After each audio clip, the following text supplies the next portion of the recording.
സമുദ്രത്തിൽ നിന്ന് ശേഖരിച്ച വെള്ളം സമുദ്രത്തിലേക്ക് തന്നെ തിരിച്ചൊഴിക്കൽ അനുവദനീയമാണ്, അതുകൊണ്ട് പ്രശ്നമൊന്നുമില്ല.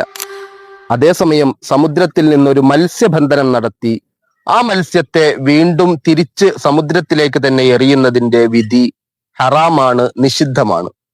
എന്തുകൊണ്ടാണ് ജലമാകുമ്പോൾ അവിടെ അനുവദനീയവും മത്സ്യമാകുമ്പോൾ ഇവിടെ നിഷിദ്ധവും ആകുന്നത്?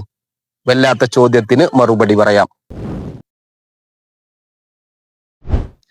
വെള്ളം സമുദ്രത്തിലേക്ക് തന്നെ തിരിച്ചൊഴിച്ചാലും അത് വീണ്ടും സമുദ്രത്തിൽ നിന്ന് മുക്കിയെടുക്കാൻ കഴിയും. അതേ വെള്ളം തന്നെ ആയിക്കൊള്ളണമെന്നില്ല. അതേസമയം മത്സ്യബന്ധനം എല്ലാ സമയത്തും സൗകര്യപ്പെട്ടുകൊള്ളണമെന്നില്ല.